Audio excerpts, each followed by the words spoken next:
10월의 끝자락, 강원도 어느 외진 산골 고갯길. 바람은 바위 틈을 헤집고 지나가며 기이한 휘파람 소리를 냈고 빗방울은 점점 굵어져 땅을 후벼 파듯 내리꽂혔다. 하늘은 성난 짐승처럼 어두웠고 나뭇가지들은 비에 젖은 채 서로를 때리며 신음했다. 유미나는 고개를 푹 숙인 채 걷고 있었다. 비닐오비는 어깨가 찢어져 있었고 고무 슬리퍼는 이미 밑창이 다 닳아 땅을 디딜 때마다 미끄러졌다. 한 손엔 마트에서 건진 시든 미나리와 찌그러진 라면 봉지가 담긴 청아방이 들려 있었고 다른 손은 차가운 바람을 막아내기 위해 본능처럼 코트를 꼭 감싸쥐고 있었다. 퇴근 후 마을로 돌아가는 이 길은 평소에도 험했지만 비 오는 날엔 생명을 담보로 건너야 하는 전쟁터 같았다.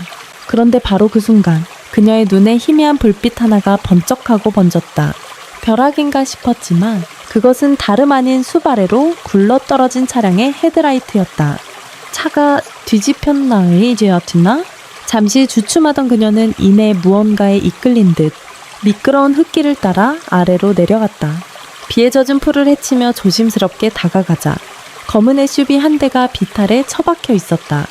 운전석 문은 반쯤 열려 있었고 그 안에 한 남성이 고개를 떨군 채 축 늘어져 있었다. 아저씨, 괜찮으세요?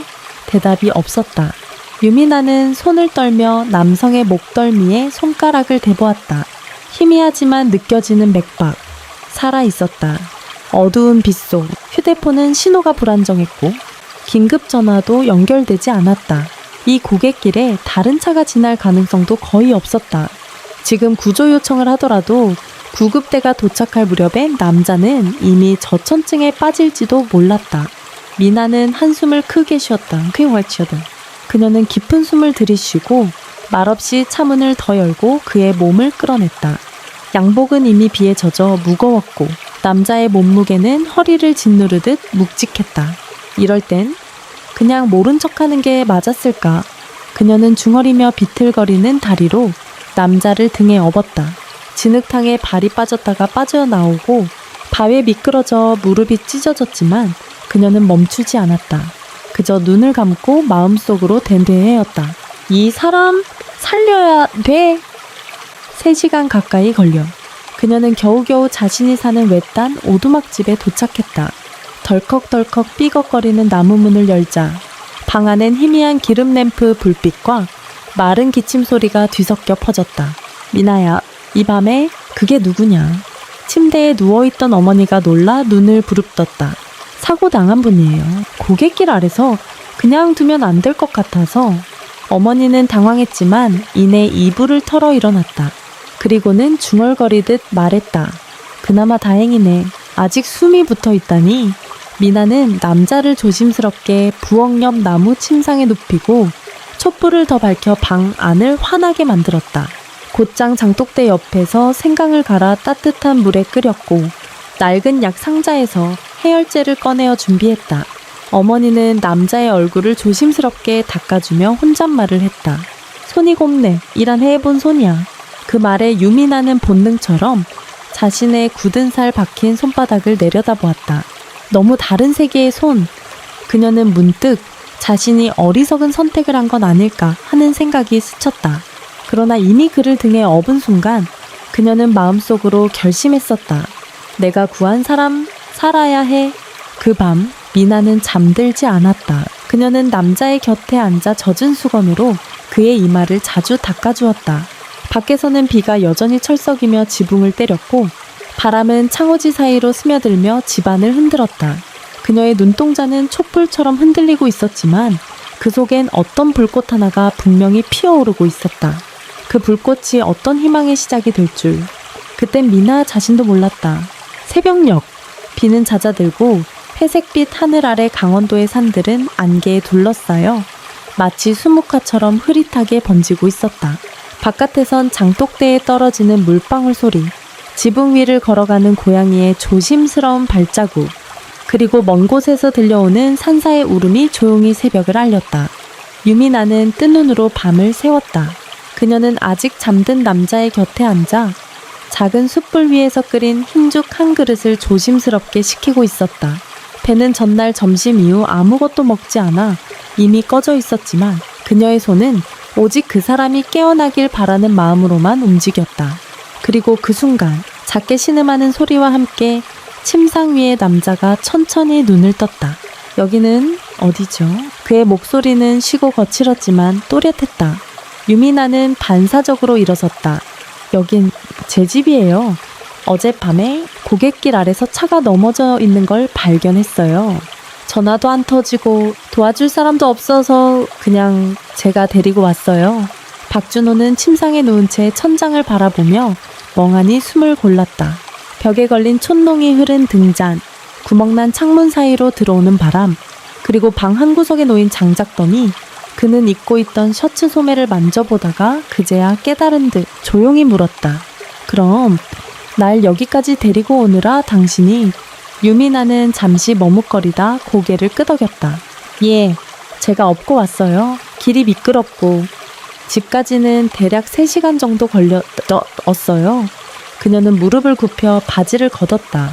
무릎엔 아직 피가 말라붙은 상처와 멍이 선명히 남아있었다. 박준호는 그제야 그녀가 얼마나 큰 결심을 했는지 깨달은 듯 고개를 떨구었다. 어머, 당신은 나를 모를 텐데요. 위험할 수도 있었잖아요. 유미나는 조용히 웃으며 말했다. 맞아요. 이름도, 직업도, 성격도 모르죠. 근데 숨이 붙어 있으니까 그건 사람이니까. 그래서 그냥 돕고 싶었어요. 그 말에 박준호는 더 이상 아무 말도 할 수 없었다. 그는 처음으로 이름도 모르는 사람의 온기 속에 마음이 묘하게 흔들리고 있었다. 그때 방 안에서 또 하나의 기침 소리가 들려왔다. 유미나의 어머니였다. 미나는 얼른 달려가 물을 떠다 드리고 방안을 정리했다. 그녀의 손놀림은 바빴지만 어딘가 익숙하고 정돈되어 있었다. 오래된 가난 속에서 익힌 삶의 리듬이었다. 박준호는 그 모습을 바라보다 조용히 물었다. 당신 이름이 뭐예요? 유미나예요. 그는 조용히 대뇌했다.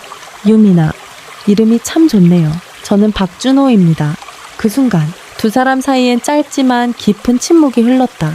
이름을 나눈다는 것은 단지 소개가 아니라 서로를 인간으로 마주하는 첫 시작이었다. 그날 하루 종일 준호는 방 안에 누운 채 유미나와 어머니가 오가며 생활하는 모습을 지켜보았다. 작은 방, 낡은 부엌, 종이로 막은 창문, 어디 하나 편한 구석은 없었지만 이상하게도 준호는 마음이 놓이는 걸 느꼈다. 그리고 그날 밤 등잔 아래에서 유미나가 정성스레 상처를 닦아주며 말했다.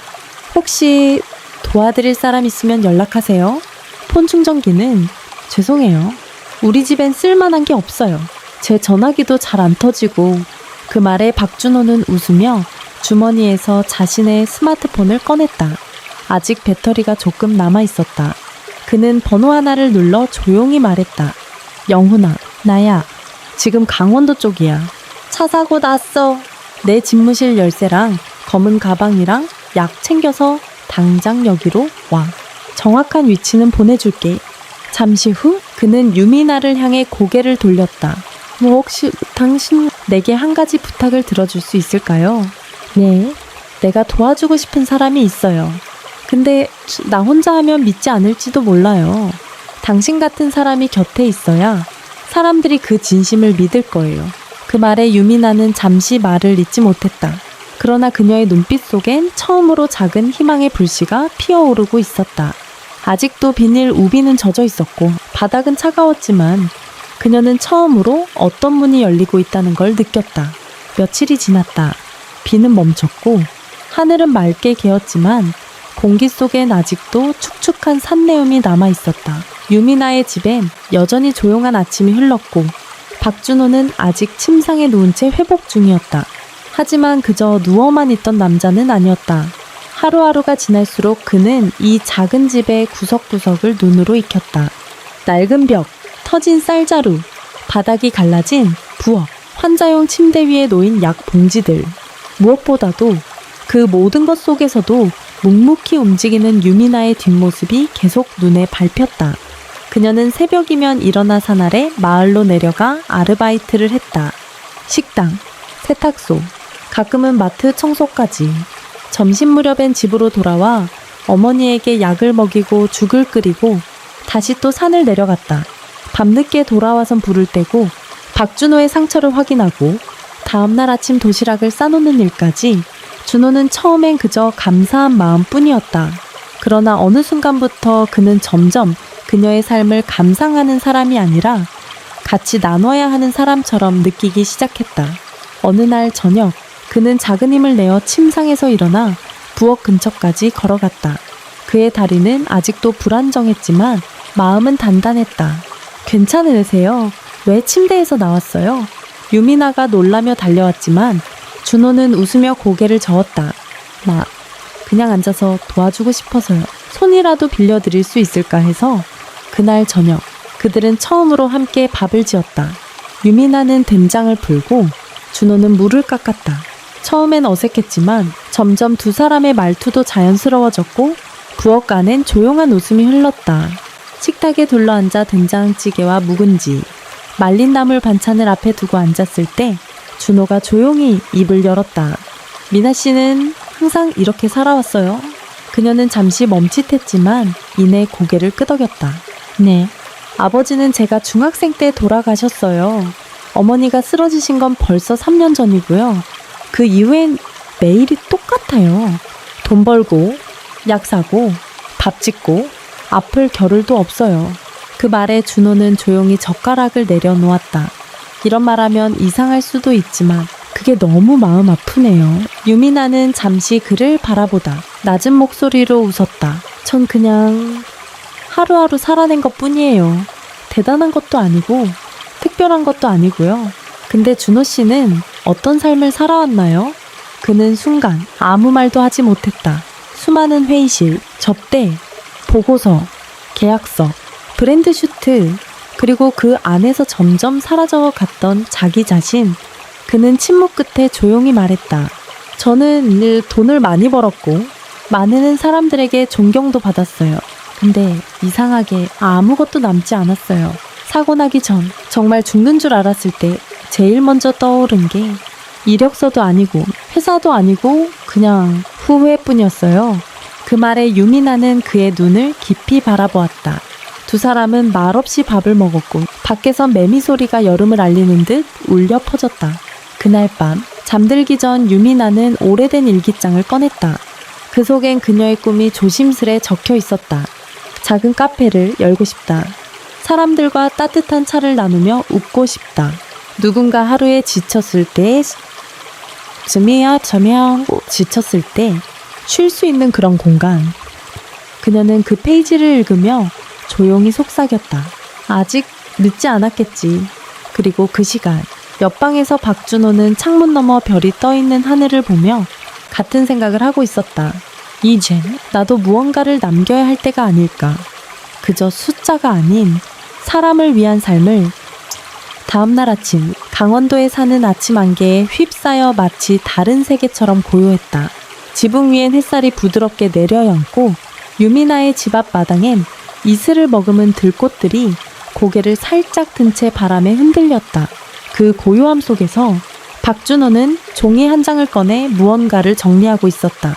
이게 뭐예요? 유미나는 막 들풀을 베어온 바구니를 들고 와서 조심스럽게 물었다.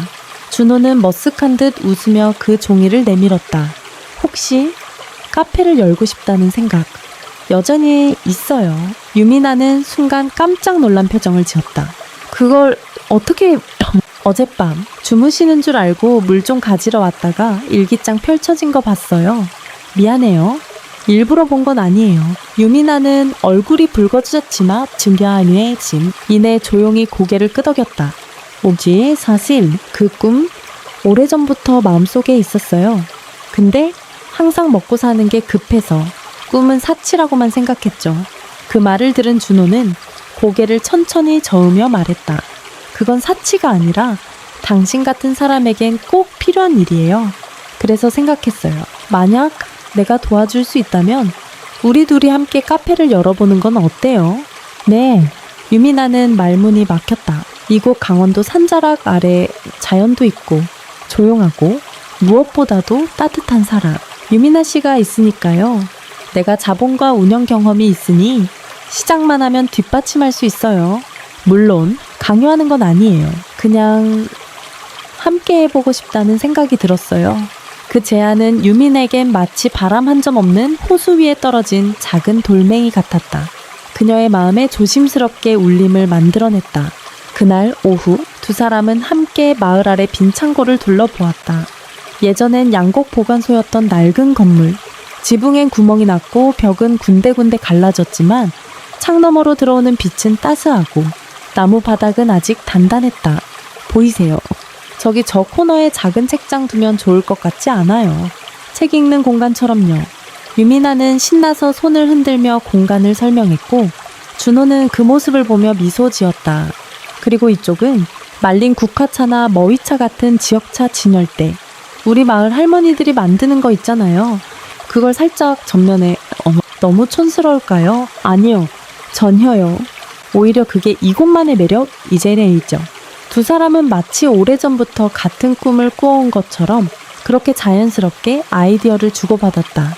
며칠 뒤 준호의 비서였던 영훈이 SUV 한 대를 몰고 산길을 올라왔다. 스트 차림에 놀란 유미나는 처음엔 어색해했지만 영훈은 다정하게 인사를 건넸다. 사장님, 이곳에서 정말 괜찮으시겠어요. 준호는 창밖을 바라보며 조용히 말했다. 여기서 처음으로 내가 사람답게 숨 쉬는 기분이야. 도시에서 살아왔지만 살아있는 건 여기서 처음이야.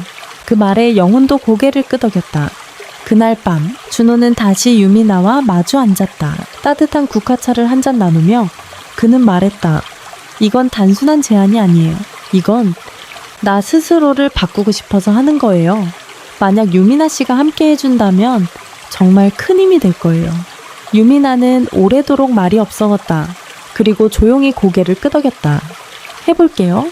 무서워도 해볼게요. 꿈이라는 게 혼자 꾸는 건 줄 알았는데 같이 꾸면 현실이 될 수도 있다는 걸 처음 느껴요. 창밖에서는 풀벌레 소리가 한들한들 들려왔고 그 순간 두 사람의 눈빛은 같은 방향을 보고 있었다. 비록 세상은 여전히 거칠고 불확실했지만 그들 마음엔 작은 불빛 하나가 또렷하게 타오르고 있었다. 가을이 깊어지며 산은 붉고 노란 단풍으로 물들었다. 차가운 바람이 살갗을 스치기 시작했고 마을 사람들의 손등도 거칠게 갈라졌다. 빈 창고였던 건물은 이제 천천히 카페로 변해가고 있었다. 박준호는 영훈의 도움을 받아 설계도를 수정하고 수도와 전기를 새로 연결했다. 유미나는 마을의 할머니들과 함께 직접 페인트를 칠하고 오래된 나무 탁자를 손질했다. 미나야, 손에 페인트 다 묻었네. 괜찮아요. 원래 이런 것 하면서 묻는 거죠. 어릴 때부터 벽지도 혼자 붙였는걸요. 준호는 그 말에 잠시 유미나의 손등을 바라보았다. 굳은 살 박힌 손, 갈라진 손톱, 그러나 묘하게 정기 담긴 손. 이 손으로 나는 걸 해왔겠구나. 그는 무심코 혼잣말을 내뱉었고 유미나는 고개를 갸웃하며 웃었다. 하지만 마을 분위기는 점점 심상치 않게 흘러가고 있었다. 동네 슈퍼 아줌마는 속삭이듯 말했다. 야, 들었어. 서울에서 온 남자랑 미나가 같이 카페 찬다더라. 그래봤자 오래 못 가. 도시 사람들은 잠깐 있다가 다 떠나. 괜히 조용하던 동네에 들쑤시지나 말았으면 좋겠어. 이런 말들은 순식간에 퍼져나갔고 유미나 역시 그 시선을 못 느낄 수 없었다. 마트에서 물건을 살 때, 시장에서 인사할 때 어쩐지 시선이 싸늘하게 느껴졌다. 어느 날 그녀는 식당 아르바이트를 마치고 집으로 돌아오는 길에 길목에서 구부정한 어르신을 만났다. 마을에서 오래 살던 김영식 할아버지였다. 미나야, 나랑 잠깐 얘기 좀 하자. 그의 목소리는 차분했지만 단호했다. 그들은 동네 오래된 정제에 앉았다. 우리야, 너 오래 봐왔고 네가 얼마나 성실한지도 안다. 근데 저 서울 사람 믿을 수 있겠냐? 다들 걱정돼서 그러는 거야? 괜히 나중에 또 상처받지 말고. 그 말은 진심이었지만 유미나의 마음엔 작은 파문을 남겼다. 왜일까? 사람들이 걱정해주는 걸 알면서도 어째서 속이 쓰린 걸까? 그날 밤 그녀는 카페로 돌아와 아직 공사 중인 내부를 멍하니 바라보았다. 커피 머신 자리가 비어있는 선반, 아직 걸지 못한 간판, 그리고 유리창 너머로 반짝이는 별빛. 그때 박준호가 조용히 다가왔다. 오늘 무슨 일 있었어요? 유미나는 고개를 숙였다가 조심스럽게 입을 열었다. 이 카페 정말 괜찮을까요? 제가 뭔가 잘못된 선택을 하고 있는 건 아닐까요? 준호는 그 말에 오히려 조용히 웃으며 대답했다. 그럼 제가 똑같은 질문을 할게요. 그날 고갯길에서 저를 업어왔던 당신은 잘못된 선택을 했다고 생각해요. 유미나는 고개를 저었다. 아니요. 후회하지 않아요. 당신을 구한 건 제 인생에서 가장 인간적인 선택이었어요. 그럼 지금도 그 마음이 맞다면 옳은 길이에요. 사람들이 뭐라고 해도 이건 당신의 삶이고 당신의 꿈이에요. 두 사람은 말없이 앉아 별을 바라보았다. 그리고 그 순간 유미나는 처음으로 박준호의 어깨에 살짝 기댔다. 아주 조심스럽고 아주 가볍게 그 작고 조용한 기대는 한겨울을 이겨낸 들꽃처럼 생명력을 품고 있었다. 다음 날부터 유미나는 마을 사람들에게 먼저 인사를 건넸다. 카페 한켠엔 지역 농산물 판매대를 만들어 누구든지 물건을 들 수 있게 했다. 할머니들의 수제엿, 고구마, 말린 버섯까지 천천히 도가히 점터의 소품의 시에치. 하지만 분명히 사람들의 마음도 열리기 시작했다. 늦가을 바람이 차갑게 불던 어느 아침, 유미나와 박준호는 함께 카페의 마지막 간판을 걸었다. 나무 간판엔 손으로 쓴 이름이 있었다. 느린 숨. 왜 이 이름으로 지었어요? 유미나의 물음에 박준호는 간단히 대답했다. 당신 곁에선 숨을 천천히 쉴 수 있어서요. 그 말에 유미나는 잠시 웃음을 참다. 작게 웃었다. 가슴이 따뜻하게 울렸다. 카페의 개업 소식은 예상보다 조용히 퍼졌다. 동네 사람들 몇몇은 조심스레 다가왔고 아이들을 데리고 온 엄마들도 있었다. 가장 먼저 찾아온 손님은 김영식 할아버지였다. 국화차 한 잔 줄 수 있겠나? 유미나는 밝게 웃으며 차를 내왔다. 그리고 김영식 할아버지가 한 모금 마신 뒤 조용히 말했다. 참 따뜻하네. 사람 마음처럼. 그 말은 짧았지만 유미나에게는 긴 용서 같았다. 하루하루가 흘렀다. 카페는 조금씩 입소문을 탔고 인근 도시에서 온 젊은 부부들도 종종 들렀다. 작은 북 코너엔 아이들이 동화책을 읽었고 벽에는 마을 주민들이 그린 그림들이 하나둘 붙었다. 어느 날 오후 비가 부슬부슬 내리는 날 유미나는 창밖을 보다가 조용히 물었다. 준호 씨는 서울로 돌아갈 생각 없어요. 그는 그녀를 바라보다 고개를 천천히 저었다. 돌아갈 이유가 없어요.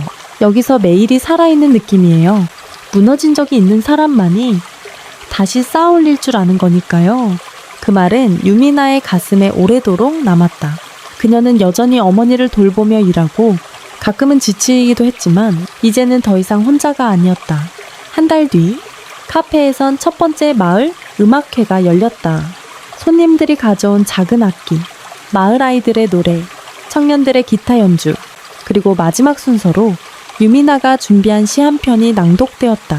가난한 마음에도 꿈이 자라납니다.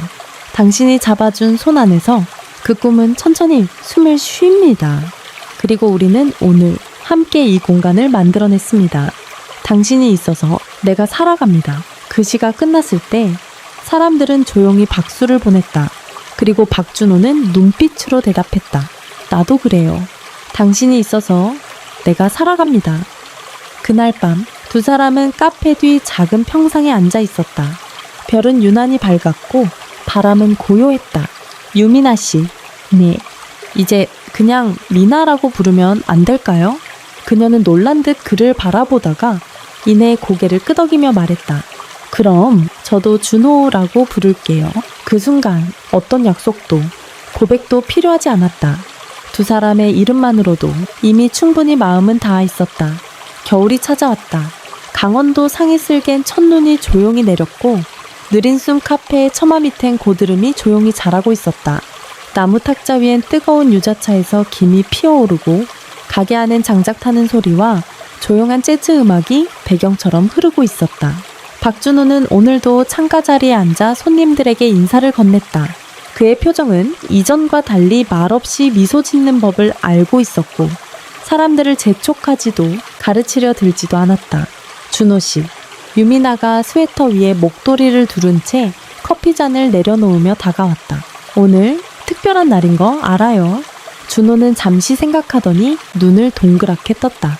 오늘 우리 카페 오픈한 지 꼭 100일 되는 날이에요. 그 말에 준호는 웃으며 고개를 끄덕였다. 맞아요. 그럼 오늘은 미나 씨가 손님이니 샤이가 손님이에요. 저한테 커피 한 잔 받을 걸보여 지호선텀에 권리 있어요. 그는 직접 앞치마를 두르고 카운터로 들어갔다. 서툴지만 진지한 손놀림으로 커피를 내리고 유미나 앞에 조심스레 내려놓았다. 미안해요. 바리스타 자격증은 없어서 괜찮아요. 당신 진심이면 그게 제일 맛있어요. 조용한 웃음 속에서 두 사람은 잠시 아무 말 없이 잔을 들었다. 창밖에선 눈이 소복이 쌓이고 있었다. 그날 오후 예상치 못한 손님이 찾아왔다. 정장을 입은 중년 남성과 젊은 기자 2명. 서울에서 온 투자사 대표와 다큐멘터리 팀이었다. 박 대표님, 이곳에 계신다는 소문 듣고 찾아왔습니다. 정말 이런 곳에서 카페를 차리셨다니 믿기 어렵군요. 준호는 조용히 커피를 내리며 말했다. 처음엔 저도 믿기 어려웠어요. 근데 여기선 다르게 사라지는 것 같아요. 숨도, 말도, 감정도 전부 천천히요. 리조모 진행했노. 기자들은 카페와 마을의 모습을 촬영했고 다큐멘터리 제목은 느린 숨, 천천히 살아낸 사람들로 정해졌다. 며칠 뒤 방송이 나가자 예기치 않게 카페를 찾는 외지 손님들이 늘어났다. 도시에서 지친 청년들, 홀로 여행 온 중년들, 가난하지만 마음이 풍요로운 노인들, 모두가 그곳에서 잠시 멈추고 조용히 숨을 고르고 가는 곳, 그곳이 바로 느린 숨이었다. 그러나 유미나는 걱정이 앞섰다. 이렇게 갑자기 사람이 많아지면 이 공간이 변하는 건 아닐까요? 준호는 그녀의 손을 조심스럽게 잡았다. 미나, 우리가 어떻게 숨쉬고 어떻게 살아왔는지 잊지만 않으면 이 공간은 달라지지 않아요. 변해야 하는 건 외부가 아니라 우리가 어떤 마음을 유지하느냐에 달린 거예요. 그 말에 유미나는 고개를 끄덕였다. 맞았다. 이곳은 단지 카페가 아니라 두 사람의 마음이었으니까. 눈이 그친 날, 마을 아이들이 눈사람을 만들고 카페 앞 평상 위에 등불이 하나둘 켜졌다. 유미나는 조용히 벽에 걸린 나무 액자 하나를 닦으며 속삭였다. 이제 꿈이 무섭지 않아요. 당신이랑 함께 꾸는 거니까. 그리고 그 순간 박준호는 아무 말 없이 그녀의 어깨를 감싸 안았다. 말하지 않아도 알 수 있는 감정, 눈빛만으로도 따뜻해지는 마음. 그날 밤 두 사람은 처음으로 같은 방향을 바라보며 미래를 이야기했다. 도시가 아닌 이곳에서 돈이 아닌 사람을 중심에 두고 살아가는 삶. 서두르지 않고 천천히. 그러나 분명히 그들은 그렇게 한 걸음씩 걸어가고 있었다. 이 이야기를 통해 우리는 따뜻한 마음 하나가 어떻게 삶을 바꾸는지, 그리고 서로 다른 세상이 만나 서로를 치유할 수 있는지를 느낄 수 있었어요. 유미나의 조용한 용기, 박준호의 진심 어린 변화, 그리고 둘이 함께 만들어낸 느린 숨이라는 공간은 단순한 카페 그 이상이었죠. 그곳은 상처보이 도먼데의 선보부터 그곳을 상처 입은 사람들이 잠시 멈춰 스티퍼를 걸어서고 다시 시작할 수 있는 희망의 장소가 되었어요. 혹시 여러분도 마음속에 느린 숨 같은 공간이 있다면 그 꿈을 꼭 놓지 않았으면 좋겠어요. 이 이야기가 여러분 마음에 작지만 따뜻한 울림이 되었다면 좋아요와 구독 부탁드릴게요. 댓글로 여러분이 느낀 감정 혹은 이어지는 이야기에 대한 기대도 꼭 남겨주세요.